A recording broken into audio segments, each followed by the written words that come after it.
പ്രധാന അധ്യാപകരില്ലാതെ പ്രതിസന്ധിയിലായിരിക്കുകയാണ് സംസ്ഥാനത്തെ സർക്കാർ സ്കൂളുകൾ. അധ്യയന വർഷം തുടങ്ങി 1.5 മാസം കഴിഞ്ഞിട്ടും സംസ്ഥാനത്തെ 248 സർക്കാർ സ്കൂളുകളിൽ പ്രധാന അധ്യാപകരില്ല. പൊതുവിദ്യാഭ്യാസ വകുപ്പ് അധ്യാപകരുടെ പ്രമോഷൻ നടപടികൾ വൈകിക്കുന്നതാണ് ഈ പ്രതിസന്ധിക്ക് കാരണം. സ്കൂളുകളുടെ ദൈനംദിന ഭരണത്തെയും പഠന പ്രവർത്തനങ്ങളെയും ഇത് സാരമായി ബാധിക്കുന്നുണ്ട്.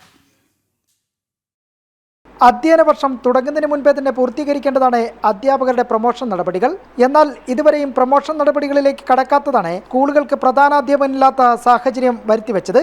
സംസ്ഥാനത്തെ 248 സ്കൂളുകളിലാണ് നിലവിൽ പ്രധാനാധ്യാപകരില്ലാത്തതിന്റെ പ്രതിസന്ധി നേരിടുന്നത്. ജില്ലകളിലെ കണക്കുകളിലേക്ക് കാസർഗോഡ് 29, കണ്ണൂർ 19, വയനാട് 11, മലപ്പുറം 17, പാലക്കാട് 15, തൃശൂർ 19, എറണാകുളം 38, ഇടുക്കി 37, കോട്ടയം 25, ആലപ്പുഴ 17, പത്തനംതിട്ട 11, കൊല്ലം 7, തിരുവനന്തപുരം 3 എന്നിങ്ങനെ സ്കൂളുകളിലാണ് പ്രധാനാധ്യാപക തസ്തിക ഒഴിഞ്ഞുകിടക്കുന്നത്. പ്രധാനാധ്യാപക തസ്തികയിൽ തന്നെയുള്ള എഇമാരുടെ ഒഴിവുകളും നികത്തിയിട്ടില്ല. സ്കൂളുകളിലെ പാഠ്യേതര പ്രവർത്തനങ്ങൾ ഏകോപിപ്പിക്കുന്നതിനൊപ്പം ഭരണപരമായ ചുമതലകളും പ്രധാനാധ്യാപകർക്കാണ്. സ്കൂൾ തുറന്ന് 1.5 മാസം പിന്നിട്ടിട്ടും ഇതുവരെയും അധ്യാപകരുടെ പ്രൊമോഷൻ നടപടികൾ വിദ്യാഭ്യാസ വകുപ്പ് പൂർത്തിയാക്കിയിട്ടുമില്ല. അതേസമയം സെൻസസിന്റെ പേരിൽ നേരത്തെ അധ്യാപകരുടെ സ്ഥലം മാറ്റവും പൊതുഭരണ വകുപ്പ് തടഞ്ഞുവെച്ചിരുന്നു. ജനം, തിരുവനന്തപുരം.